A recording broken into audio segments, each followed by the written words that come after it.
Di titik itu pada waktu Anda mengalami perjumpaan secara pribadi, maka Roh Kudus tercurah dalam hidup saudara. Dan Roh Kudus yang dicurahkan dalam hidup saudara itu langsung termaterai ya. Dia nggak check in, nggak check out. Dia permanen dalam hidup saudara. Nah setelah itu maka masuk di dalam persekutuan, masuk di dalam pengajaran, dan bertekun dalam pengajaran rasul-rasul dan dalam persekutuan. Artinya tanpa Roh Kudus dalam hidup saudara, saudara nggak punya minat untuk baca Alkitab. Sekalipun Anda membaca Alkitab, penafsirannya salah, penafsirannya beda, sebab engkau hanya dengan kemampuan pola pikir saudara saja. Makanya jangan heran sekalipun sekolah udah sarjana teologi S1, S2, S3 bisa pindah. Karena dia kenal Tuhan hanya dengan, orang Manado bilang, nganape ontak. Padahal firman itu harus dimengerti dengan kuasa Roh Kudus yang sudah ada termaterai di dalam hidup saudara.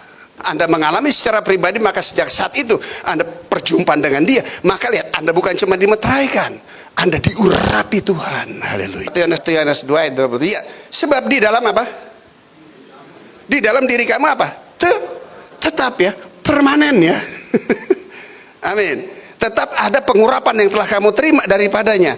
Karena itu lihat, Anda nggak perlu diajar oleh orang lain, tetapi sebagaimana pengurapan mengajar kamu tentang segala sesuatu dan pengajaran itu benar, tidak dosa sebagaimana ia dahulu telah mengajar kamu, demikianlah apa katanya? Hendaknya kamu tetap tinggal di dalam dia. Wow. Roh Kudus yang ada pada saya sama dengan Roh Kudus yang ada pada kamu. Pengurapan yang ada pada saya sama dengan pengurapan yang ada pada kamu. Berhenti ya dari tradisi. Nggak diundang lagi nih gue di khotbah di gereja tersebut. Apa itu urapan minyak-minyak? Itu tradisi. Yakobus bilang urapi dengan minyak karena tradisi. Dalam perjanjian lama pakai minyak. Minyak itu perlambang daripada kuasa Roh Kudus. Roh Kudusnya, urapannya sudah ada pada kamu. Masih perlu minyak? Perlu minyak lagi. Kita yang diurapi Tuhan. Roh Tuhan ada padaku. Kenapa? Karena sekarang kita anak yang kepadaku Tuhan berkenan. Mana ada bapak nggak berkenan kepada anaknya? Mana ada bapak yang tidak mengasihi anaknya? Maka suara dari surga yang menyatakan bahwa kepada Isma, inilah anak yang kukasih, kepadanya aku berkenan. Suara itu juga sama untuk setiap kita. Berikan tepuk tangan, haleluya. Jadi saya nggak perlu tuh, perlu diaku nggak. Saya udah dapat kepenerimaan dari Tuhan kok. Amin. Nah pengurapan yang ada pada kamu mengajar kita tentang segala sesuatu. Dengan baca Alkitab kita ngerti bahwa sesungguhnya semuanya itu sudah ada di dalam aku. Tuhan yang menciptakan langit dan bumi, laut besar segala isinya. Dia bertanggung jawab atas segalanya. Dia memberikan, delegasikan kuasanya kepada kita untuk mengelolanya. Dia berikan kepada kita ide cemerlang untuk mengerjakannya, sehingga bisa menghasilkan kemakmuran, kesuksesan, memberkati banyak orang. Dan dia sertai kita dengan kehati-hatian. Dengan cara apa? Jangan tergesa-gesa. Sabar. Sehingga semuanya yang dirancangkan Tuhan terjadi dengan sempurna. Haleluya. Amin. Kita bertekun di dalam pengajaran. Gereja salah satunya tempat wadah. Gereja bukan gedungnya, bos. Tapi gereja Tuhan adalah kehadiran saudara. Saudara adalah gereja Tuhan. Amin. Ingat tuh, Anda bergereja bukan cuma datang ke gedung ini. Tapi selepas dari gedung ini, Anda adalah gerejanya Tuhan.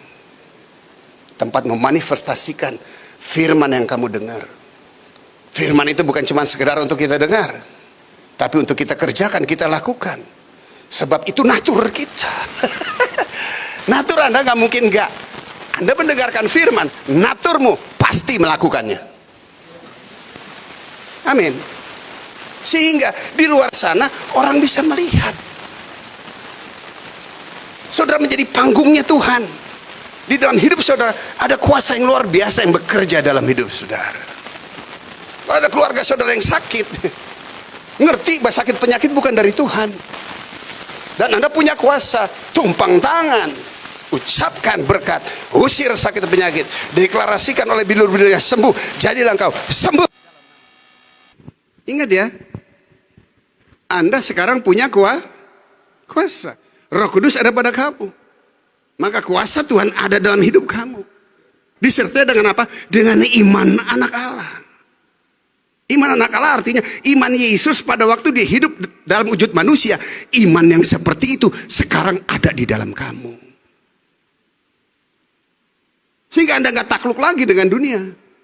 Dengan iman itu tuh, maka Anda mengalahkan dunia ini. Amin. Dan Anda berjalan dari kemenangan lepas kemenangan, dari kemuliaan lepas kemuliaan. Kenapa? Karena kita itu sudah menang. Yang memberikan kemenangan kepada kita adalah Yesus. Yesus sudah menang. Kita berjalan di atas fondasi kemenangan itu. Sekali menang tetap. Karena sekali Yesus tetap. Gue gak setuju tuh lagu. Sekalipun gunung-gunung tak berpindah, pret. Gimana mungkin? Anda berjalan di dalam jalan kemenangan. Gunung gak pindah? Pindah apa enggak? Hah? Pindah, kenapa nyanyi gak pindah? Rupanya senasib semua. Buat gunung-gunung yang gak bisa mindahin gunung di situ tuh. Jadi berbelas kasihanku tetap percaya Tuhan sertaiku. Lah, kalau Tuhan sertai gunung pindah, bro. Tolong dong, lagu juga yang bener kenapa sih? Berhenti tuh ya menabur dengan cucuran air mata. Mau lagu itu lagi nyanyi. Dengan kesusahan, dengan derayan air mata, aku menabur, aku menabur. Anak Tuhan tuh menabur dengan penuh sukacita dan sorak-sorai. Haleluya. Amin. Salah nyanyi juga salah paham, salah pengertian, salah melakukannya. Nabur, ayo menabur dengan cucuran air mata. Mau? Saya nggak mau. Tapi kalau Anda menabur dengan penuh sukacita dan sorak-sorai, kenapa? Karena kamu ngerti hukum tabur tuai itu pasti terjadi. Apa yang kita tabur pasti akan bertumbuh. Haleluya. Amin. Kenapa jadi cucuran air mata? Bertekun dalam pengajaran. Salah satunya untuk membantu saudara bertekun dalam pembacaan firman. Anda pasti ngerti kok. Ada Roh Kudus yang menerjemahkannya. Karena ada pengurapan. Amin. Anda paham, Anda ngerti. Ada satu ayat-ayat yang nemplak diri kamu sendiri. Nah itu yang paling penting buat kita. Apa sih bertekun di dalam pengajaran para rasul? Kita di gereja membantu ngajar kamu tuh bukan saya ya, bukan saya. Urapan yang ada pada saya. Betul? Yang saya sampaikan bukan kata-kata tapi firman. Firman itu sudah menjadi storytelling dalam hidup saya. Amin. Bukan cuma di bangku kelas sekolahan, enggak. Nah, itu yang saya bagikan. Sesungguhnya bukan saya yang melayani kamu, tetapi Tuhanlah yang melayani saya. Tuhanlah yang sedang melayani kamu. Amin. Loh, kalau Anda dilayani Tuhan, wah, harusnya kamu apa yang ngomongnya pas saya gimana ya? Susah ngomongnya. Apa? Ya gimana ya? Gue patut bangga dengan apa yang gue terima. Tapi kebanggaan yang kami terima itu bukan untuk meninggikan diri saya. Kebanggaan itu justru membuat saya semakin rendah hati. Because I know. Karena saya ngerti. Karena saya tahu. Semua semata-mata hanya karena Tuhan. Haleluya. Amin. Hendaklah ini menjadi bagian dalam hidup saudara dan saya. Setelah itu, Anda harus punya ketekunan secara pribadi. Hari lepas hari. Personal, bro.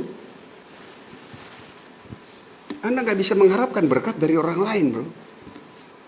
Anda harus meraih, mengambil semua berkat yang menjadi bagian dalam hidupmu. Karena Tuhan gak pernah melakukan hal yang jahat. Dia Tuhan selalu senantiasa berbuat baik kepada kita. Dan kebaikannya dicatat. Tercatat, tertulis. Berhenti dong, berpaku dengan nubuatan. Kalau ada orang bernubuat langsung ngumpul pasang tape. Bilang mas sebelah, itu jadul. Anda sekarang punya ngerti sendiri.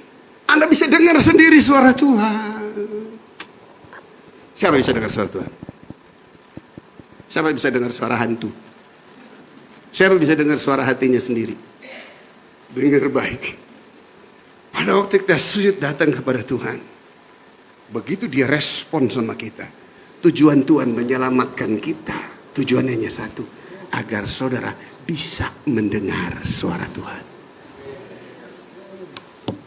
Apa tujuannya Anda mendengar suara Tuhan? Supaya saudara ngerti tentang tuntunan dan pimpinan Tuhan di sepanjang musim hidupmu. Amin.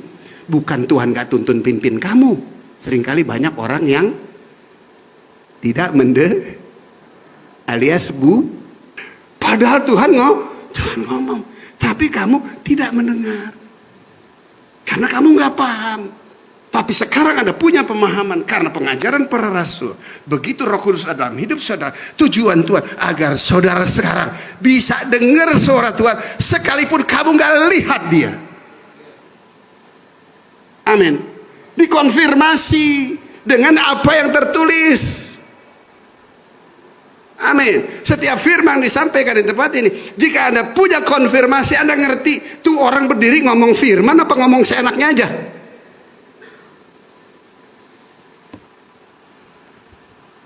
Pada waktu Anda terkonfirmasi dengan firman, Anda ngerti tuh orang cuma mau pindahin dompet duit gua aja, atau dia ngajarin supaya gue diberkati ya.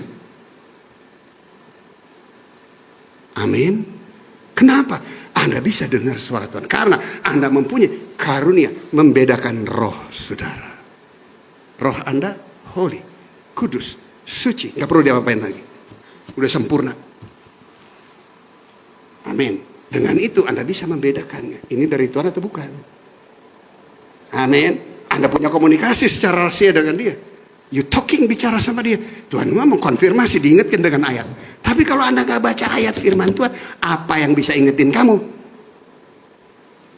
Oleh sebab itu bertekunlah di dalam pembacaan firman Tuhan. Supaya apa yang kita baca, yang kita dengar dalam pemberitaan firman Tuhan, kita bukan cuma sekedar mendengar, tapi kita menjadi pelaku firman. Sehingga kita menjadi terang. Setiap langkah kita dimanapun kita berada, kita selalu membawa hadirat Tuhan. Berikan tepuk tangan. Haleluya.